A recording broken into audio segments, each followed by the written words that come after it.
Welcome to study IQ. और मैं अभिनव आपके लिए लेकर आ गया हूं प्रीवियस ईयर प्रीलिम्स के क्वेश्चंस का डिस्कशन। यानी कि यहां पर हम कोशिश करेंगे कि जो भी इंपॉर्टेंट और जो अभी हाल के प्रीवियस ईयर क्वेश्चंस हैं उनको डिस्कस किया जाए और उसमें जो ट्रेंड नजर आता है उस ट्रेंड को हम समझ सके, ताकि किस तरीके से क्वेश्चन आंसर हमें मतलब तैयार रहना है आने वाले प्रिपरेशन में हमें, कि स्टैट्स के कितने क्वेश्चंस आ रहे हैं, अगर करेंट्स या डायनेमिक जो पोर्शन है उसमें किस तरीके के क्वेश्चन आ रहे हैं, डाटा कितना में यूज है यानी डेटा वाले क्वेश्चन कितने हैं, फैक्ट बेस्ड कितने हैं, मैप बेस्ड कितने हैं। ऐसे चीजों पर इस तरीके से हमें पढ़ना है ताकि आपको एक कंप्रिहेंसिव आइडिया लग सके कि ठीक है, अगर मैप से क्वेश्चन आ रहा है तो हमें मैप में क्या क्या चीज है जो फोकस करना है। ए प्लस है सबके पास, लेकिन ए प्लस में किन चीजों पर विशेष ध्यान देना है। और बीपीएससी पहले से बहुत ज्यादा डायनेमिक हो गया है, इस चीज को आप समझेंगे जब हम साल दर साल पीछे दर्ज आएंगे तो आपको एक आइडिया लगता चला जाएगा। ओके, तो आगे बढ़ने से पहले मैं आपको बता देना चाहता हूं कि अगर आप मुझसे पर्सनली कनेक्ट होना चाहते हैं तो टेलीग्राम ऐप पर अभिनव_सर ये सर्च करके आप मुझसे जुड़ सकते हैं। तो शुरू करते हैं हम, और सबसे पहले 65वीं बीपीएससी के क्वेश्चन नंबर 1 पर, यानी क्वेश्चन ये तो नंबर 1 मेरे हिसाब से हो गया। आप कोई भी सेट है आप डाउनलोड कर सकते हैं, स्टडी आईक्यू के तरफ से भी आपको प्रीवियस ईयर क्वेश्चंस प्रोवाइड कराए गए हैं, तो आप उस पर भी एक बार फोकस कर सकते हैं। आप मार्केट में भी अवेलेबल है, बुक्स वगैरह देख सकते हैं। हमारा यही कोशिश है कि हम यहाँ इस तरीके से चीजों को डिस्कस करें कि आपको एक ट्रेंड समझ में आए। ओके, तो बिना टाइम वेस्ट किए हुए सबसे पहले अभी आपकी स्क्रीन पर जो क्वेश्चन नजर आ रहा है, और हमारी यही प्रयास रही है कि यहाँ हिंदी और इंग्लिश मीडियम दोनों में एक साथ डिस्कस किया जाए ताकि मैक्सिमम बेनिफिट आप अवेल कर सकें। तो बुक का नाम है द शेर कथा।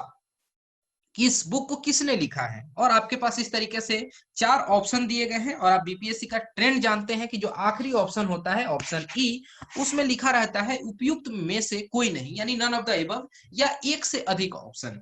ये बड़ा ट्रिकी होता है, और बीपीएससी में जब इनके द्वारा यानी कि जब आयोग के द्वारा फाइनल आंसर की दिया जाता है तो कई बार उलझने हो जाती हैं, उन्होंने ई ऑप्शन को ले लिया होता है, ऐसा भी देखा गया है।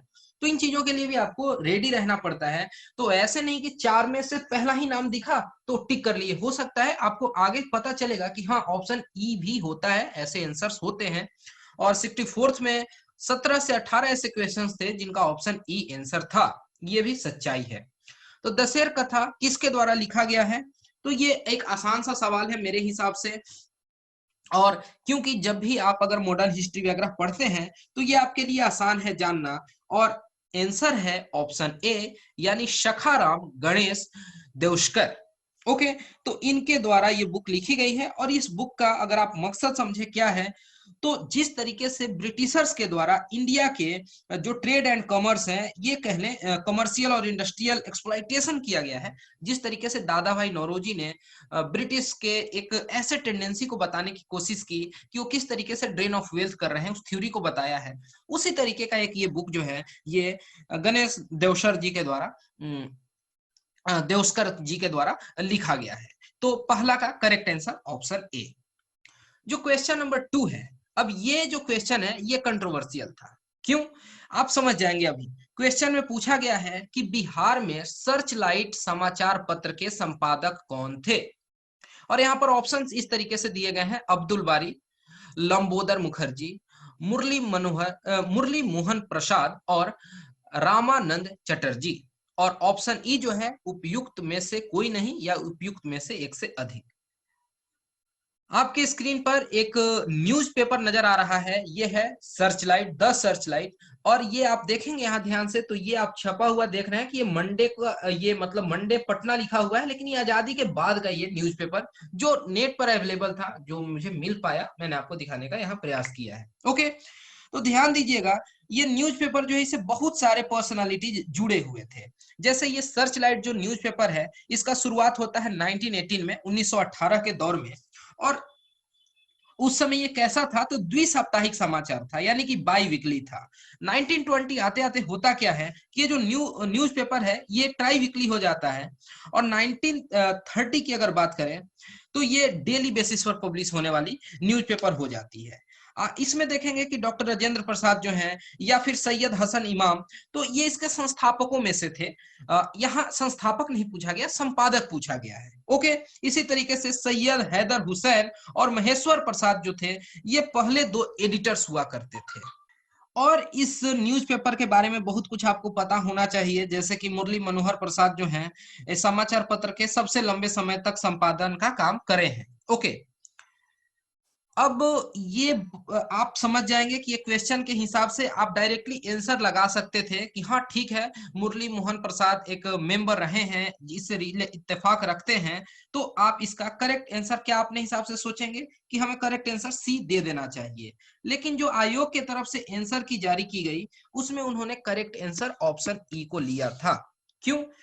क्योंकि ये अब न्यूज़पेपर में ये किस दौर के एडिटर को जानना चाहे थे, शायद उनको लगा होगा कि सबसे शुरू में कौन से लोग जुड़े हुए थे, इस तरीके का कुछ इनके मन में होगा पूछने का, तो ये पूछ सकते हैं। इसलिए आपको तैयार रहना चाहिए कि ऐसे कुछ आप जानते हुए चीजों को गलत कर सकते हैं, या आपके द्वारा जो आंसर दिया गया है हो सकता है उसे आयोग सेटिस्फाई ना रहे। ओके, ये भी आपको याद रखना पड़ेगा। इसलिए मैं हर एक प्रीलिम्स देने वाले कैंडिडेट को यही कहता हूं कि आपका टारगेट 110 प्लस का होना चाहिए। तब अगर आयोग गलती, सही, बदमाशी सब कुछ कर ले और आपके 7 से 8 मार्क्स घटा भी दे, तो आप 100 के करीब रहेंगे और आप सेफ जोन में रह पाएंगे, 100 प्लस में आप रहेंगे किसी भी हालत में। लेकिन अगर आपका टारगेट ही 100 का रहेगा ना, तो आयोग इस तरीके की चीजें करता है कई बार कि आप आउट हो जाते हैं। और मैं बहुत सारे कैंडिडेट्स को जानता हूं जो पहले इंटरव्यू तक पहुंचे हैं, कई बार मेंस लिखे हैं, लेकिन नेक्स्ट प्रीलिम्स उनका नहीं क्लियर होता है, बस इन्हीं चीजों की वजह से। तो आपको एक बहुत ही लंबा स्कोर लेके चलना पड़ता है। क्वेश्चन नंबर 3 पर आते हैं। 3 नंबर सवाल कहता है कि सन 1931 में बिहार समाजवादी पार्टी का गठन किसने किया? Who form the Bihar socialist party इन 1931? तो बिहार से रिलेटेड अगर आप कोई भी बुक पढ़ें या हमारे द्वारा जो भी वीडियोस बनाए गए हैं स्टडी आईक्यू के लिए, वहां पर हमने इन चीजों को बहुत अच्छे से डिस्कस करा है। और यहाँ पर 4 नाम दिए गए हैं: फूलन प्रसाद वर्मा, स्वामी योगानंद, नरहरि पारिख और दादा भाई नौरोजी। अब आपको सही जवाब बताना है, क्या होगा करेक्ट आंसर? तो इस क्वेश्चन का सही जवाब है ऑप्शन ए, यानी कि फूलन प्रसाद वर्मा। तो बिहार समाजवादी पार्टी यानी कि बिहार सोशलिस्ट पार्टी जो है 1931 का, इसे बहुत सारी ग्रेट पर्सनालिटीज बिहार के जुड़े हुए हैं, जैसे जयप्रकाश नारायण बाबू हैं, इसी तरीके से फूलन प्रसाद वर्मा जिनका नाम यहाँ आ ही गया, राहुल संकृत्यान जो कि एक फिलोसफर भी रहे हैं, अब्दुल बारी, गंगा शरण सिन्हा, अंबिका कांत सिन्हा, इन्होंने जुलाई 1931 में इस तरीके से बिहार सोशलिस्ट पार्टी का एक स्थापना किया है। और ये यहाँ पर आप इन चीजों को अच्छे से जान लेंगे, और जो भी बिहार में संगठन बनी है, किसमें एक्टिव पार्टिसिपेशन स्टूडेंट्स का रहा है, यूथ का रहा है, तो ये आपको पता होना चाहिए। क्वेश्चन नंबर 4 पर चलते हैं कि भारतीय राष्ट्रीय कांग्रेस के संस्थापक कौन थे? ये तो मेरे हिसाब से सबसे आसान क्वेश्चन हो गया, क्योंकि बच्चा बच्चा इसका जवाब बता सकता है। यहाँ पर 4 नाम दिए गए हैं: विलियम एडम, एवो ह्यूम, रास बिहारी बोस और मोतीलाल नेहरू। यहाँ पर संस्थापक पूछा गया है, ना कि प्रेसिडेंट।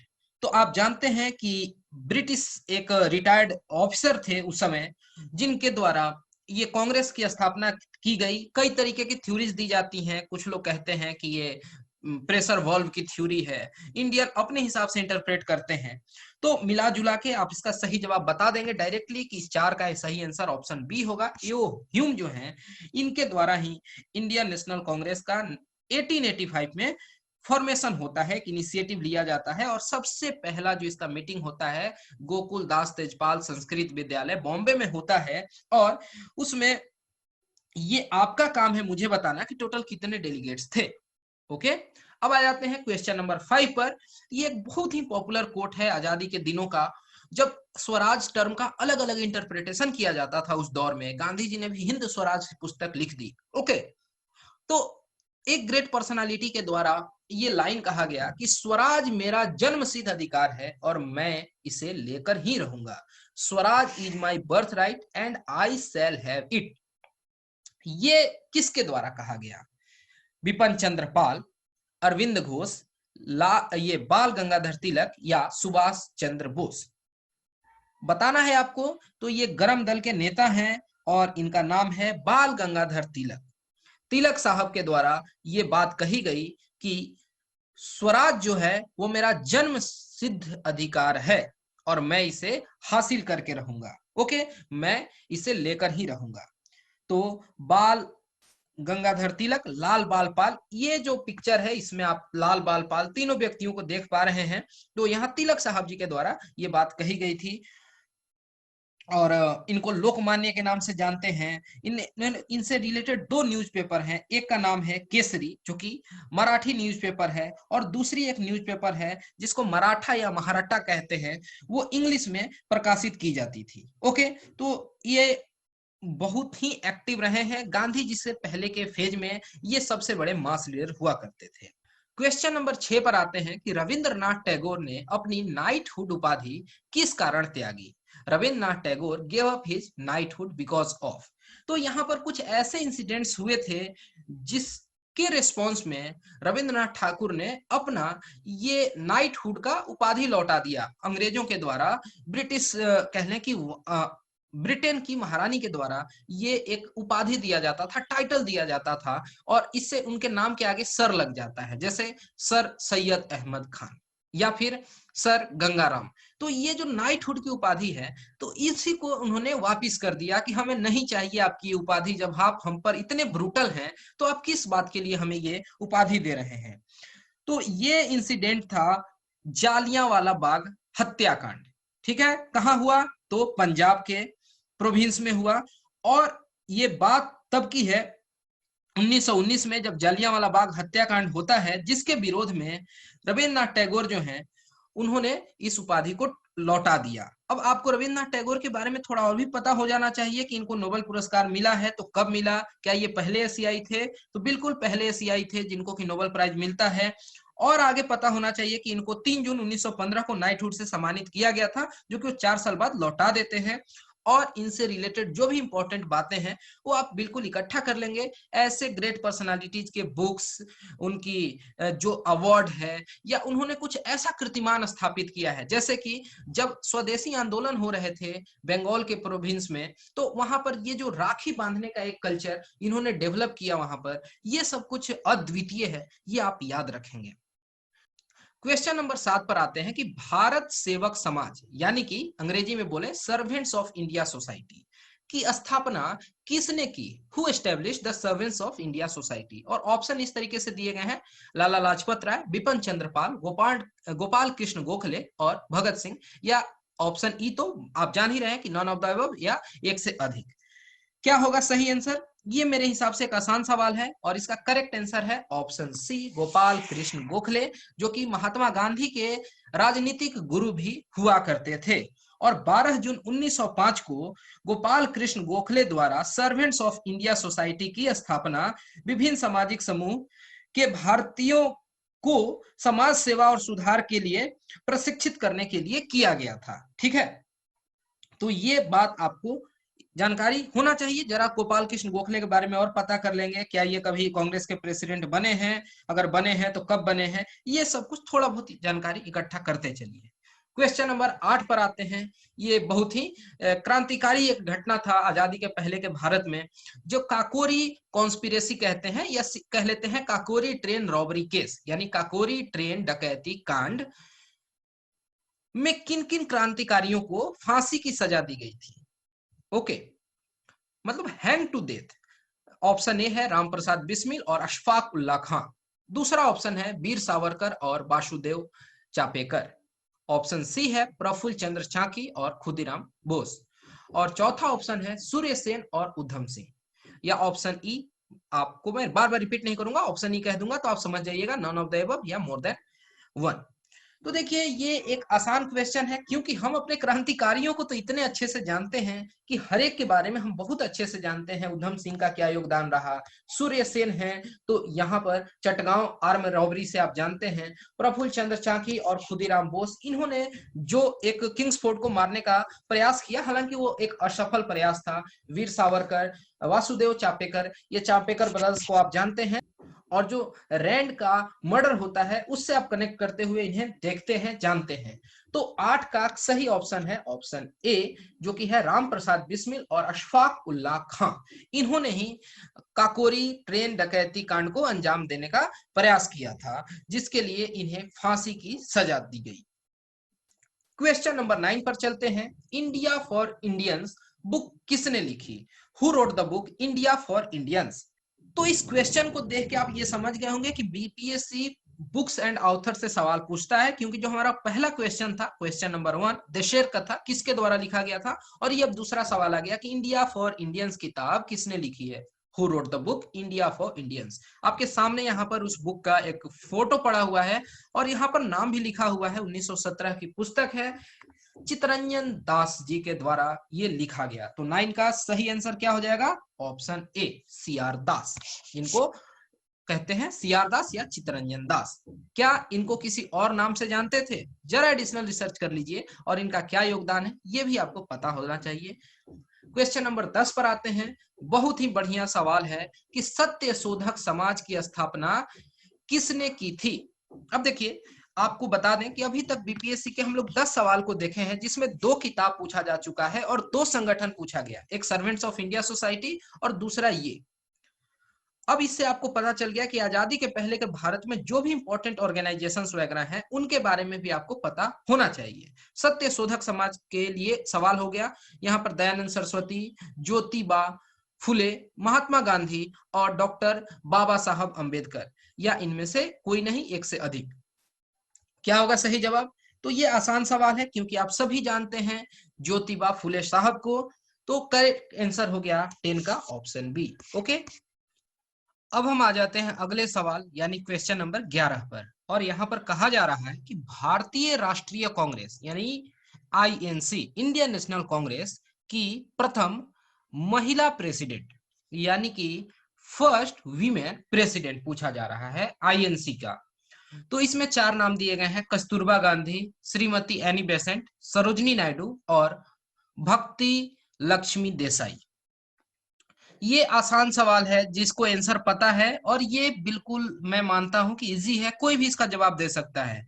लेकिन मैं इस क्वेश्चन से आपका ध्यान वहां ड्रॉ करना चाहता हूं कि आपको इस तरीके से मालूम होना चाहिए कि कौन कौन से अंग्रेज हैं जो कि आईएनसी के प्रेसिडेंट बने हैं। पहला मुस्लिम प्रेसिडेंट कौन है? सबसे कम उम्र में प्रेसिडेंट बनने वाले व्यक्ति कौन है?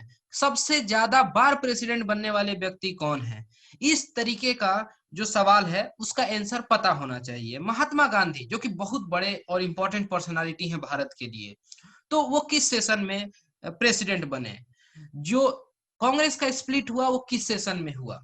सूरत की स्प्लिट की बात कर रहा हूं।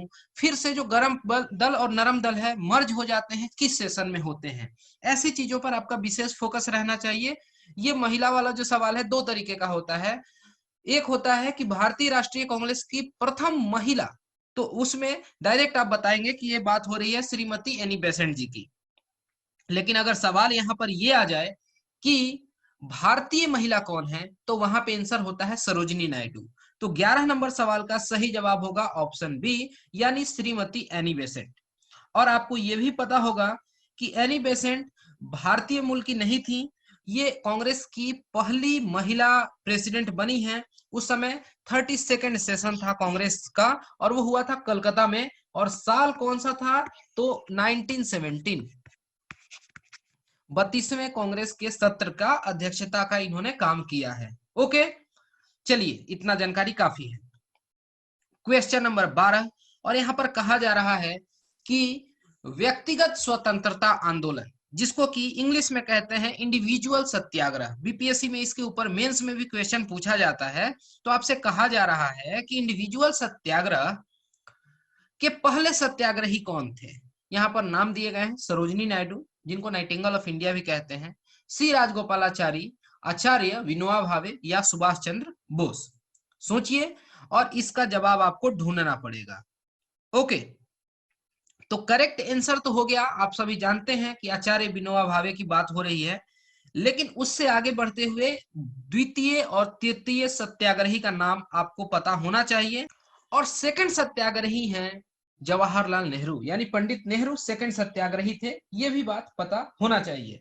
तो ये वैसा दौर था जब गांधी जी नहीं चाहते थे कि वर्ल्ड वॉर 2 के दौरान पूरे ब्रिटिशर्स को परेशान किया जाए, तबाह किया जाए, और मास स्ट्रगल करने से अंग्रेजों को एक मौका मिल जाएगा इंडियंस को हैवी हैंडेड क्रश करने के लिए। तो उन्होंने इस तरीके का एक उपाय निकाला था, व्यक्तिगत सत्याग्रह का।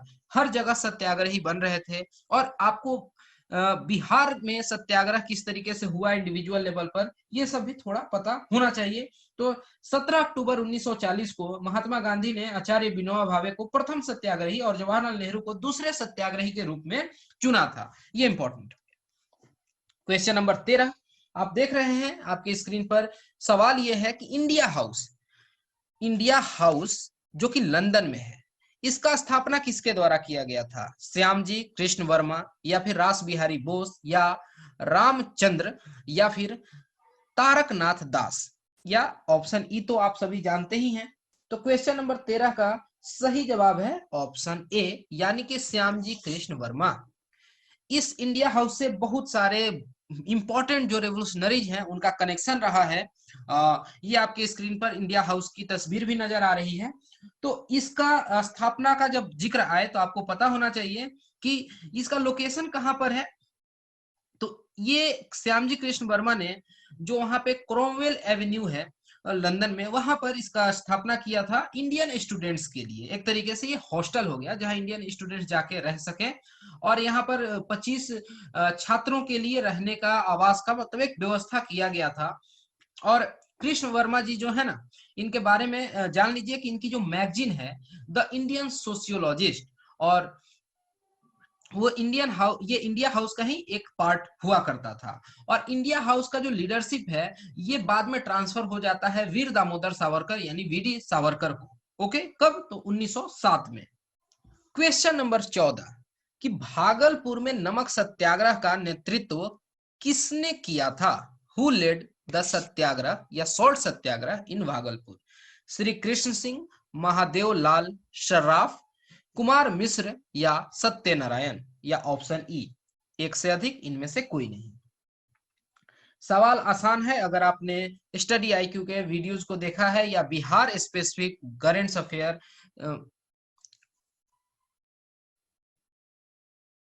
या बिहार स्पेसिफिक बुक्स को पढ़ा है जीके की, तो इसका सही जवाब है ऑप्शन बी, यानी कि महादेव लाल सर्राफ। ये क्वेश्चन बहुत सारे लोग गलत भी कर चुके थे, पिछली बार की ये बात है। तो भागलपुर में लीडर थे महादेव लाल सर्राफ, इनके साथ दीप नारायण सिंह थे, रामेश्वर नारायण अग्रवाल, कैलाश बिहारी सिंह और जहरुल हसन हाशमी थे। ओके, अब अगर आप कहें कि मुजफ्फरपुर में कौन लीड कर रहे थे, तो उनका नाम है राम दयालु सिंह। पटना में अंबिका प्रसाद सिंह, और अंबिका प्रसाद सिंह कौन थे? तो जो सर्च लाइट नाम की पत्रिका निकलती थी उससे उनका कनेक्शन था, वो मैनेजर हुआ करते थे उस अखबार का। क्वेश्चन नंबर 15 ईयर है 1939, सन 1939। बिहार में अंबारी सत्याग्रह, अंबरी या अंबारी सत्याग्रह का नेतृत्व किसने किया था? अब ये एक टफ सवाल है, क्योंकि किसी भी बुक में इसका पहले से मेंशन नहीं था। एग्जाम में आ जाने के बाद बहुत सारे बुक्स ने इस बात को पब्लिश कर दिया। ऑप्शन इस तरीके से दिए गए हैं: राहुल संकृत्यान, यादुनंद शर्मा, स्वामी सहजानंद, या स्वामी योगानंद। और करेक्ट आंसर है option A, Rahul Sankrityayan. Okay, तो राहुल संकृत्यान जी जो हैं, इनका जन्म जो है उत्तर प्रदेश, आज के उत्तर प्रदेश, उस समय तो वो कहलाता था यूनाइटेड प्रोविंस, तो वहां पर आजमगढ़ डिस्ट्रिक्ट में हुआ था 1893 में। और उन्होंने बहुत ज्यादा भ्रमण करने का काम किया है, और उनको रेफर किया जाता है father of Indian travelogue travel literature. अगर मैं इस बात को हिंदी में कह दूं तो भारतीय यात्रा वृत्तांत साहित्य का जनक इनको माना गया है। और 1939 में बिहार में इनके द्वारा ही यह अंबारी सत्याग्रह चलाया गया। तो करेक्ट आंसर हो गया ऑप्शन ए, राहुल संकृत्यायन। अब देखिए यहाँ पर मैथ्स का सेक्शन आ जाता है, बीपीएससी का फेवरेट है आसान आसान मैथ्स के क्वेश्चन को पूछना। यहाँ आपके स्क्रीन पर जो सवाल नजर आ रहा है कि दो विद्यार्थियों में 12 एक जैसी कलम बांटने के लिए कितने तरीके होंगे यदि प्रत्येक को कम से कम 2 कलम मिलना आवश्यक हो। The number of ways in which 12 identical pens can be distributed between 2 students if each student is to get at least 2 pens. यानी एक तरीका ये होगा कि जो पहला बच्चा होगा उसको 2 मिले, किसी इससे कम तो उसको नहीं मिलना है, और दूसरे वाले को कितना मिले 10। अब ये होगा एक ऑप्शन कि इसको 3 मिले, इसको मिले 9। इसी तरीके से करते करते यहाँ एक होगा 10 और इसको समय मिल रहा हो 2। इतना ही तरीका हो सकता है ना। तो देखिए, अब ये अगर आसान क्वेश्चन है तो इसमें डायरेक्ट काउंटिंग करके भी आप इसका जवाब निकाल सकते हैं। तो ये इसमें यही मेथड आप अपनाएंगे, इसका कैलकुलेशन कर लेंगे, क्योंकि परमुटेशन कॉम्बिनेशन के फॉर्मूले में फंसने की कोई जरूरत नहीं है। तो इसका सही जवाब आपको मिल जाएगा कि ये 9 तरीके हो सकते हैं। 2 10, 3 9, 4 8, 5 7, 6 6, 7 5, 8 4, 9 3, 10 2, 1 2 3 4 5 6 7 8 9। तो टोटल 9 तरीके हो गए। 16 का सही जवाब ऑप्शन बी। अगले सवाल पे चलते हैं। यहां पर कहा जा रहा है कि यदि वृत्त ए और बी की त्रिज्या, यानी कि यहां पर बात हो रही है 2 सर्किल की, रेडियस का रेशियो दिया गया है। त्रिज्या का मतलब हो गया रेशियो ऑफ रेडियस, मतलब उनका रेशियो अनुपात दिया गया है कि 1.5:1 का रेशियो है। तो दोनों सर्कल के एरिया का क्या अनुपात होगा। तो ये सीधे आप जानते हैं कि सर्कल का एरिया क्या होता है, तो होता है πr², होता है ना। तो एक को कह लेते हैं कि R1 है बड़ा वाला और छोटा वाला R2 है, यानी R1 1.5 है तो R2 क्या हो जाएगा 1 हो जाएगा। तो रेशियो निकालना है तो πr1 का स्क्वायर बाई πr2 का स्क्वायर आप करेंगे। ये पाई पाई तो कट गया, R1 R2 बच गया, यानी कि 1.5 का स्क्वायर बाई 1 का स्क्वायर। अब 1 का स्क्वायर तो 1 ही हो जाएगा, और 1.5 का स्क्वायर कितना होगा, तो होगा 2.25। तो रेशियो क्या हो जाएगा 2.25:1, यही हो जाएगा ना। तो कौन सा सही आंसर हो गया, ऑप्शन सी। आसान सवाल होते हैं मैथ्स के, इतने आसान होते हैं, बस थोड़ा सा क्लिक करना चाहिए। और ये आसान सवाल के चक्कर में लोग गलत कर देते हैं कई बार। क्वेश्चन नंबर 18 कि एक नल पानी की किसी टंकी को 3 घंटे में भरता है और दूसरा नल उसी टंकी को 4 घंटे में खाली कर देता है। यदि टंकी 1/3 भरी हो और दोनों नलों को एक साथ खोल दिया जाए तो टंकी भरने में कितना समय लगेगा। मैं इसी सवाल को इंग्लिश में पढ़ देता हूं कि a tap can fill a water tank in 3 hours and another tap can empty it in 4 hours. If the tank is 1/3 full and both the taps are open together, then the time taken to fill the tank will be. देखिए, चलिए इसको calculate करते हैं। तो ये समझ गए कि ये 3 घंटा लेता है भरने में, उसका हम ए नाम रख देते हैं, यानी 1 घंटा में वो 1/3 भरता है। ओके, और जो दूसरा खाली कर रहा है उसका हम नाम रख देते हैं बी, तो वो 1 घंटा में 1/4 खाली करता है। अब हम ये निकाल लें कि 1 घंटे में कितना काम कंप्लीट होता है। कैसे होगा पता, तो हम कैलकुलेट कर लेंगे ना कि 1/3 भर रहा है और 1/4 खाली हो रहा है। तो इसका जो कैलकुलेशन आएगा रिजल्टेंट, वही तो भर रहा है ना अल्टीमेटली, क्योंकि भर ज्यादा रहा है। तो यहाँ पर एलसीएम 12 हो गया, 4 - 3। ओके, तो ये हो गया कि 1/12 हिस्सा ये जो है वो भर जाता है 1 घंटे में। ठीक, और कहा गया कि 1/3 पहले से भरा हुआ है, यानी कि 2/3 भरना है, 2/3 भरना है और 1 घंटे में भर रहा है 1/12 हिस्सा। तो कितने घंटे लगेंगे, तो निकाल लीजिए, सीधे इसको डिवाइड कर देना होगा ना इससे। तो आप ऐसे कर दीजिए कि 2/3 भरना है और भरने में समय लग रहा है 1 घंटे में, 1/12 हिस्सा भर रहा है, तो टोटल आवर हो गया 2/3 × 12, यानी टोटल 8 घंटे लगेंगे। और 8 घंटे में ये पूर्ण रूप से टंकी भर जाएगा। तो 18 का सही जवाब क्या हो जाएगा, ऑप्शन ए। यहां पर आप देख पा रहे हैं 8 आवर्स। आसान था सवाल। क्वेश्चन नंबर 19 पर आ जाते हैं। ये सीक्वेंस या सीरीज का क्वेश्चन हो गया। यहाँ पर ऐसे लिखा हुआ है 1 3 9 15 25 35 49। तो अगला यहाँ पर नंबर क्या होगा ये आपसे पूछा जा रहा है, नेक्स्ट टर्म क्या होगा। अब ये थोड़ा सा ट्रिकी है। अब वैसे आप सोचेंगे कि ये क्या कहीं स्क्वायर टाइप का लग रहा है, तो देखिए ये 1 का स्क्वायर है, ये 1 का स्क्वायर है। जो 3 है, आप 3 को कैसे समझ सकते हैं कि 2 के स्क्वायर में से 1 घटाया गया है, यानी 2 का square minus 1 equal to 4 minus 1 equal to 3। ये एक टर्म हो गया, एक ये टर्म हो गया। जो 9 है यानी वो सीधे 3 का स्क्वायर है। ये जो चौथा टर्म है यानी 4 के स्क्वायर यानी 16 में से एक घटाया गया है तो 15 मिल जा रहा है। इसी तरीके से ये 7 का स्क्वायर है। इसके बाद क्या होगा, 8 के स्क्वायर में से एक घटा देना है, यानी 8 का स्क्वायर कितना होगा 64, और 64 में से एक घट गया तो कितना बच गया 63, यानी 19 का सही जवाब क्या हो गया, option D. Okay, question number 20। यहाँ पर X square minus Y square का वैल्यू दिया गया है कि X square minus Y square equal to 7 और X minus Y equal to 1, और कहा गया कि ये दोनों वैल्यू आपको पता चल गया तो एक आयत जिसकी लंबाई और चौड़ाई क्रमशः एक्स और वाई सेंटीमीटर है, तो उसके मतलब विकर्ण का लंबाई, उसके डायगोनल का लेंथ पूछा गया है। कह दिए कि ये एक रेक्टेंगल है, ये कह लीजिए कि इसका लेंथ x है, इसका y है, तो इसका लेंथ पूछा गया है और आपको ये एक इक्वेशन दे दिया गया है कि X square minus Y square equal to 7 और x minus Y equal to 1। तो पहले अगर आप x और y का वैल्यू निकाल लेते हैं तो काम आसान हो जाता है। आप जानते हैं कि X square minus Y square जो है इसको आप ऐसे भी लिख सकते हैं x plus Y into X minus Y. ऐसे मैथ में उसको ब्रेक कर दिए। इसका वैल्यू कितना है, इसका वैल्यू है 7 और x माइनस 1 कितना है 1 है, यानी x plus Y into 1 equal to 7। इसलिए x प्लस वाई कितना हो गया 7 हो गया। अब तो आसान हो गया ना, हमको समझ आ गया कि x plus Y equal to 7, x minus Y equal to 1। दोनों को ऐड कर दीजिए, ये कट गया तो 2x का वैल्यू हो गया 8, इसलिए x कितना हो गया 4, तो y कितना हो गया 3 हो गया। 4 और 3 आपको पता चल गया।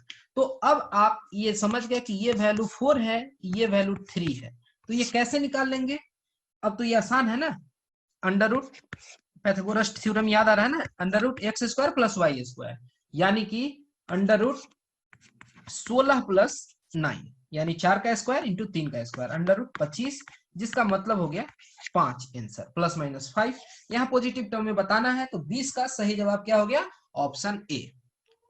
क्वेश्चन नंबर 21 पर आ जाते हैं कि 80 विद्यार्थियों की एक कक्षा में 60% विद्यार्थी कैरम खेलते हैं, 45% शतरंज खेलते हैं और 10% विद्यार्थी न कैरम खेलते हैं न शतरंज खेलते हैं।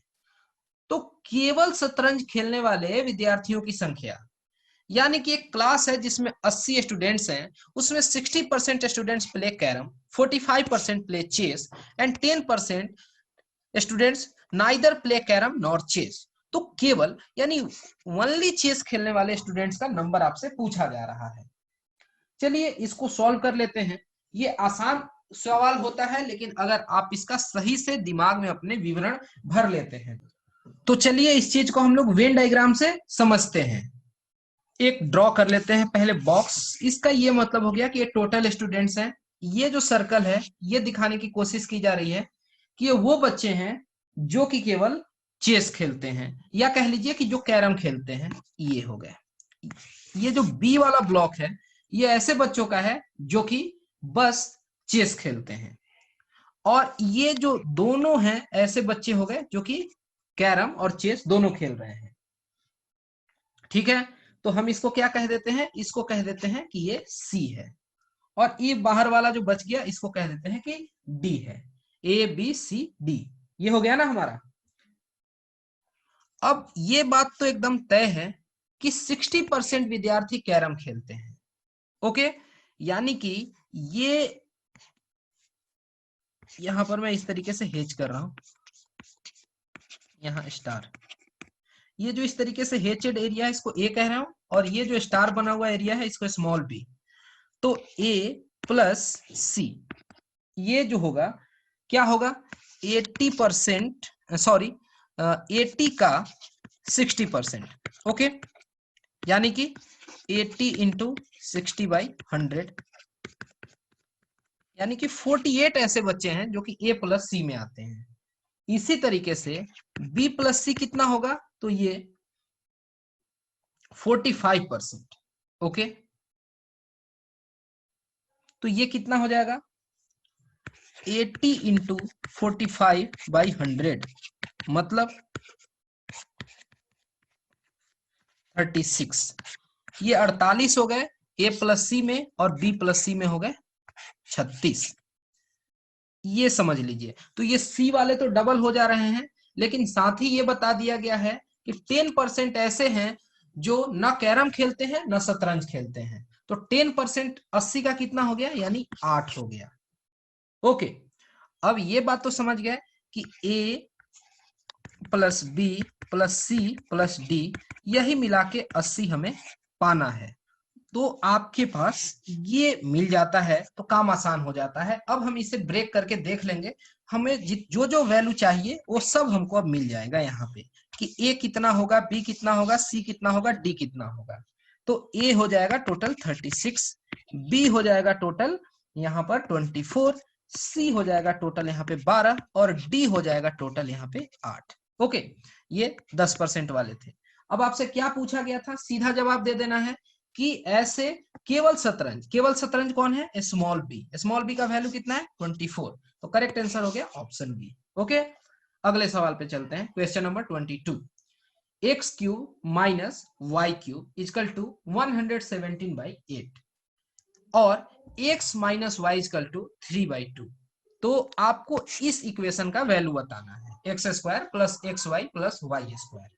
कैसे निकालेंगे, तो चलिए अब इसको मैथमेटिक्स के इक्वेशन पर लाते हैं। x³ माइनस y³ का मतलब क्या होता है, आप बचपन से पढ़े हैं कि इसका मतलब होता है x minus Y into x² plus XY plus y²। यानी यही वाला टर्म तो पूछा गया है ना, आपको ये भी दिया गया है और साथ में ये भी दिया गया है। बहुत ही आसान सवाल है। अब लिख देंगे 117/8 इजकल टू क्या होगा, 3/2 into x² plus XY plus y² होगा। अब चलिए इसको काट देते हैं, इस साइड लाते हैं, आसान हो गया हमारा काम। इसलिए बस इसका वैल्यू क्या हो जाएगा, अगर ये निकालना हो x² plus XY plus y² का वैल्यू क्या हो जाएगा, तो 117/8 इंटू 2/3। ये वैल्यू आ गया 39/4, जो कि आपसे पूछा गया है। तो सही जवाब हो गया ऑप्शन सी। अब यहाँ ऐसे बच्चे क्या करते हैं, 39 देखा ये टिक कर देते, तो गलत हो जाएगा। बहुत ध्यान से मैथ्स को बना के हुए अंत में सही जवाब मिलाते जाइएगा, टाइम काफी होता है। अगला सवाल है 5। अब इसके एक्सपोनेंट में पावर में दिया गया है x² plus 2x plus 7 is equal to 125, और इसका पावर 2x प्लस 1। तो यहाँ पर x का वैल्यू आपको बताना है, x का मान बताना है।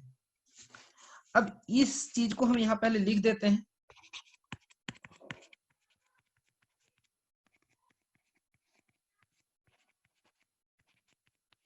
देखिए इस चीज को 125 का मतलब होता है 5 का पावर 3। अब इस चीज को हम क्या कर रहे हैं, ऐसे लिख रहे हैं, 3 पावर में लिख दिए 2x प्लस 1। देखिए यहाँ पर ये और ये दोनों बेस बराबर है, यानी हम बेस को हटा दें। अब सीधे जो ये और ये एक्सपोनेंट है ये इक्वल है, इसको हम अब कैलकुलेट करते हैं सीधे, यानी x² plus 2x plus 7 is equal to, ये देखिए कल यहाँ मल्टीप्लाई कर दिए 6x प्लस 3। अब क्या करेंगे, इसको एक साइड लाने का हम कोशिश कर रहे हैं, मतलब हुआ कि x² minus 4x plus 4 is equal to 0। अब यहां से x का वैल्यू निकल के आ जाएगा, मतलब ये हुआ कि x माइनस 2 का होल स्क्वायर है, इसलिए x का वैल्यू क्या हो गया, 2। आसान है ना, वैल्यू पुट करके भी देख लीजिए। अगर आपको ये कैलकुलेशन टफ लगता है, यही वैल्यू रख दीजिए x का, इसमें रैंडम देख लीजिए, आपका आंसर ऐसे भी मिल जाता है। लेकिन मैं हमेशा कहता हूं कि कैलकुलेट करके थोड़ा प्रैक्टिस मैथ्स का कर लीजिए। तो 23 का सही जवाब हो गया ऑप्शन डी। 24 नंबर सवाल, ये समेशन का साइन है, यानी n का वैल्यू 1 से लेके 15 तक है, इसको ऐड करना है। n मतलब कि ये कह दिया गया n प्लस 1/3। ये कहां से कहां तक कैलकुलेट करना है सम इसका, कि n का मान कम से कम 1 और अधिक से n इक्वल टू 15 है। इसके बीच में अगर चीजों को जोड़े, यानी कहा जा रहा है 1 plus 1/3 plus 2 plus 1/3 plus 3 plus 1/3, कहां तक, तो 15 प्लस 1/3, इसका सम कितना होगा। तो देखिए ये 1/3 तो हर बार है कॉमन, आप ये समझ पा रहे हैं ना।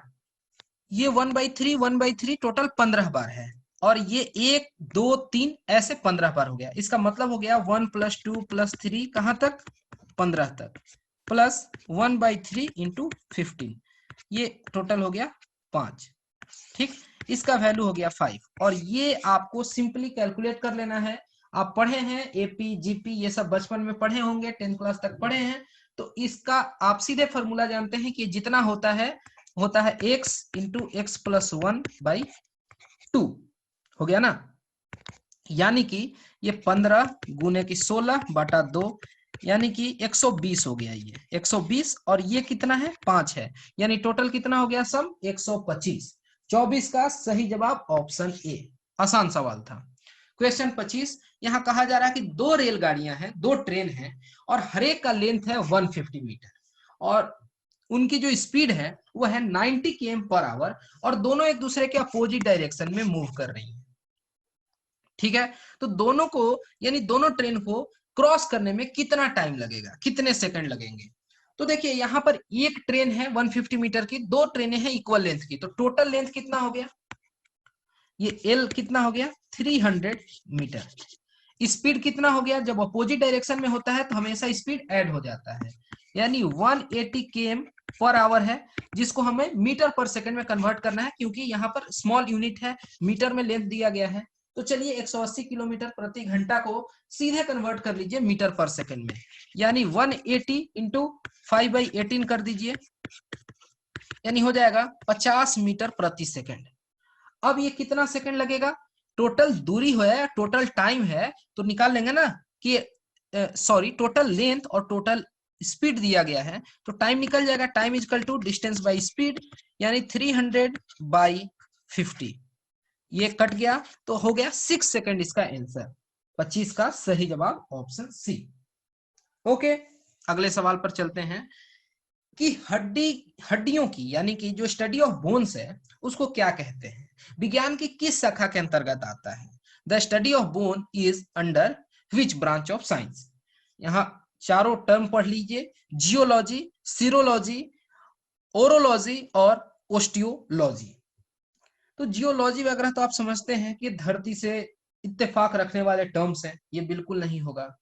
लेकिन आप बोन वाले को इजिली एलिमिनेट कर सकते हैं। अगर आपने कभी एडवर्टाइजमेंट्स वगैरह देखे हैं कैल्शियम वगैरह के, तो वहां कहते हैं, जैसे ब्रांड का नाम है ऑस्टो कैल्शियम। ओके, तो ये थोड़ी सी चीजें जो है ऐसे आपको ध्यान पर रहे, अगर आप एग्जैक्ट टर्म नहीं भी जानते हैं तो इस तरीके से आप इसको अनुमान लगा सकते थे। हालांकि 26 का करेक्ट आंसर है ऑस्टियोलॉजी, यानी ऑप्शन डी। क्वेश्चन नंबर 27, निम्नलिखित में से किसकी कोशिका में कोई एंजाइम नहीं होता है। Which of the following does not have any enzyme in its cell? यहाँ ऑप्शंस हैं, लाइकेन, वायरस जिसको कि विषाणु कहते हैं, जीवाणु यानी कि बैक्टीरिया, या शैवाल यानी कि एल्गी। ऑप्शन ई तो सब में कॉमन ही होता है, और इसका सही जवाब है ऑप्शन वी, यानी कि वायरस। वायरस के सेल में कोई इंजाइम नहीं होता है। ये इंजाइम का स्ट्रक्चर है। इंजाइम के बहुत सारे फंक्शंस हैं, कटिंग के काम में आते हैं, ये शरीर के अंदर बहुत तरीके के मैकेनिज्म को फॉलो करते हैं। ओके, क्वेश्चन नंबर 28 पर चलते हैं कि मनुष्य के शरीर के किस अंग में लिम्फोसाइट का निर्माण होता है। In which organ of human body are the lymphocytes form. और यहाँ पर ऑप्शन है ए यकृत यानी कि लीवर, या अस्थि मज्जा यानी कि बोन मैरो, ऑप्शन सी तिल्ली यानी स्प्लीन, और ऑप्शन डी अग्न्याशय यानी कि पैनक्रियाज। सोचिए इसका सही जवाब, कई बार आप पढ़े होंगे। इसका सही जवाब है ऑप्शन बी, यानी कि बोन मैरो, अस्थि मज्जा। एक्सप्लेनेशन की तो शायद इसमें जरूरत नहीं होगी, लेकिन यहाँ देखिए ये अलग अलग तरीके के ये ब्लड सेल्स होते हैं, यहाँ आप देख पा रहे हैं ये वाला लिम्फोसाइट है। और जो लिम्फोसाइट है ये एक कह लें कि सफेद रक्त कोशिका का एक प्रकार है, यानी WBC का एक टाइप है। अस्थि मज्जा यानी कि बोन मैरो में बनता है। और इसके बारे में थोड़ा पता होना चाहिए कि ये खून में मिलता है, लिम्फ टिश्यू के अंतर्गत मिलता है। इसके दो मेजर टाइप्स हैं, बी और टी टाइप्स, हालांकि उतने डिटेल्स में जाने की कोई जरूरत नहीं है। क्वेश्चन नंबर 30 पर आ जाते हैं और ये सवाल है कि एड्स किसके कारण होता है, यानी कौन सा माइक्रोब इससे एसोसिएटेड है जो इसको फैलाता है। हेलमिंथ या फिर बैक्टीरिया यानी जीवाणु, या फिर फंगस यानी कि कवक, या विषाणु वायरस। क्या होगा सही जवाब? इसका सही जवाब है ऑप्शन डी, वायरस की वजह से एड्स फैलता है।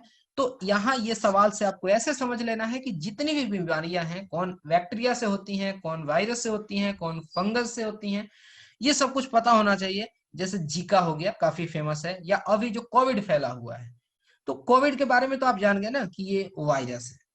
बैक्टीरिया से होने वाली भी कुछ बीमारियों के नाम जान लीजिए। सर्दी किससे होता है, पोलियो किससे होता है, पूरी सूची मिल जाएगी आपको, साइंस सेक्शन में आपको पढ़ाया गया है।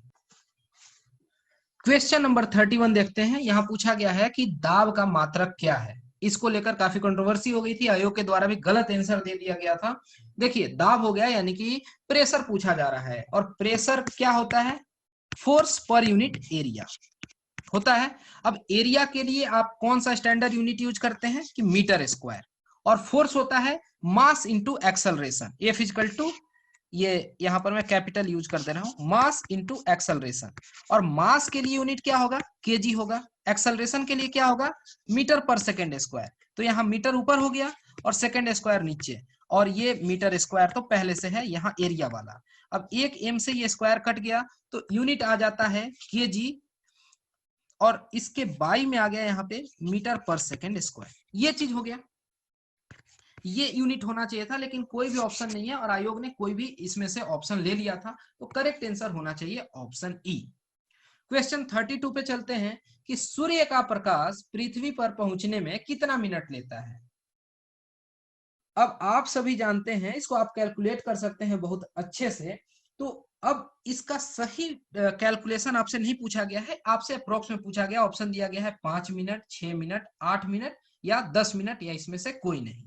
और इसका सही जवाब है कि करीब 8 मिनट लगते हैं, यानी कुछ 8 मिनट और कुछ सेकंड इसमें लग जाते हैं इस प्रोसेस में। ओके, चलते हैं आगे क्वेश्चन नंबर 33 पर।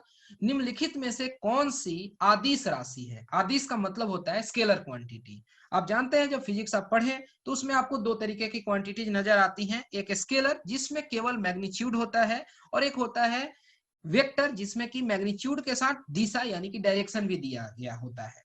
तो देखिए बल कहाँ लगा रहे हैं तो इसमें दिशा भी बताना होता है, और इसी तरीके से जो वेग है यानी वेलोसिटी, इसमें भी आपको बताना होता है कि इसमें दिशा क्या है, सदिश है।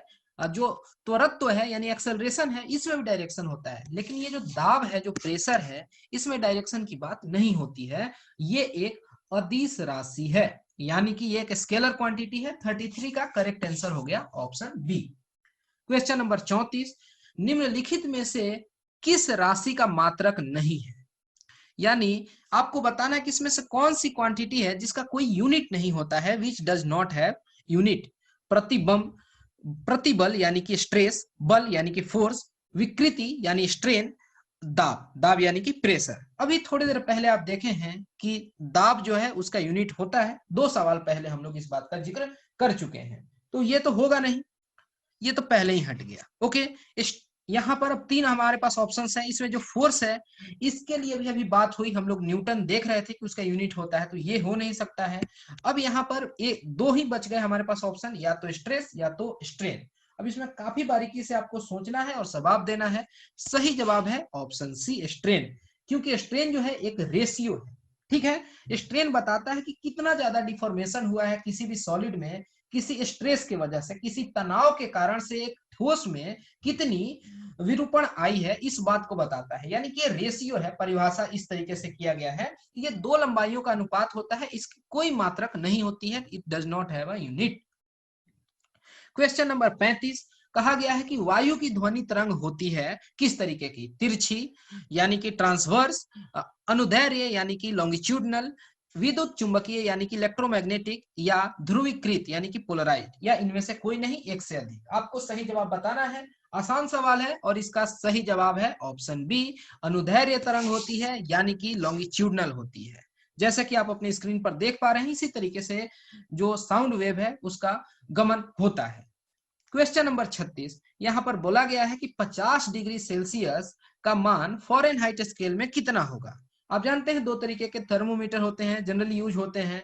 जो सेल्सियस स्केल है उसका 0 डिग्री इक्वल होता है फॉरेनहाइट के 32 डिग्री के बराबर, और बॉइलिंग पॉइंट जो होता है वाटर का सेल्सियस में 100 डिग्री होता है और वो फॉरेनहाइट में 212 फॉरेनहाइट होता है। एक तीसरा थर्मोमीटर होता है केल्विन, उसकी बात नहीं हो रही है। आपसे पूछा गया है 50 डिग्री सेल्सियस फॉरेनहाइट में कितना होगा। इसके लिए एक फॉर्मूला है C/5 इक्वल टू AF - 32/9, यानी जो सेंटीग्रेड का मान है उसको यहां रख दीजिए, तो 50/5 इक्वल टू AF - 32/9। ये फॉर्मूला याद रहना चाहिए, पिछली बार भी बीपीएससी इस पर सवाल पूछा था।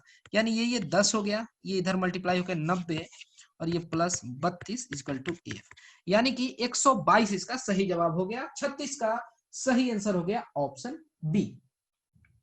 ठीक है, ऑप्शन बी। और आज का आखिरी सवाल, ये टोटल 150 सवाल है, हम इसको 4 हिस्से में बांट के पढ़ेंगे। तो ये आज का आखिरी सवाल है कि हर्ट्ज में क्या मापा जाता है। यहाँ पर जो आपकी स्क्रीन पर व्यक्ति नजर आ रहे हैं ये हर्ट्ज साहब हैं, इन्हीं के नाम पर ये यूनिट रखा गया है। तो हर्ट्ज किस चीज की यूनिट है, आवृत्ति यानी फ्रीक्वेंसी, या फिर ऊर्जा यानी एनर्जी की, उष्मा हीट की, या फिर गुणवत्ता यानी कि क्वालिटी की बात हो रही है। ये किस चीज का यूनिट है हर्ट्ज, आपको बताना है। ओके, और इसका सही जवाब है कि ये फ्रीक्वेंसी यानी आवृत्ति को मापने का काम करता है। हर्ट्ज का जो स्केल है इससे फ्रीक्वेंसी मापी जाती है। फ्रीक्वेंसी क्या होता है, तो ये कह सकते हैं कि number of occurrence of a repeating event per unit time, कि एक खास नियत टाइम में अगर कोई मतलब कह लें कि कोई आवृत्ति घटना इकाई समय में जितनी बार घटित होती है उसको कहते हैं कि ये फ्रीक्वेंसी है। जैसे कि 1 घंटे में कोई बालक एक दीवार को 20 बार छू के भागता है वापिस से, तो कहेंगे उसकी फ्रीक्वेंसी हो गई 20 प्रति घंटे। तो ये हर्ट्ज जो है साउंड, वो साउंड के फ्रीक्वेंसी को मापने में काम आता है। और हर्ट्ज जो है ये एक जर्मन भौतिकविद है, यानी कि इनका पूरा नाम है हेनरी रुडोल्फ हर्ट्ज, और ये साई यूनिट है फ्रीक्वेंसी का। ओके, तो उम्मीद करते हैं कि आपको इसमें कोई समस्या नहीं हुई होगी। और आपकी स्क्रीन पर यहाँ पर कुछ आंसर्स नजर आ रहे हैं जिनको आप देख सकते हैं। और अगर आपके कोई यहाँ पर कंफ्यूजन्स हैं तो आप वो लिख भी सकते हैं यहाँ doubt.studyiq@gmail.com पर, या आप इन नंबर्स को कांटेक्ट भी कर सकते हैं। तो फिलहाल इस वीडियो में इतना ही। Thanks for watching and have a great day.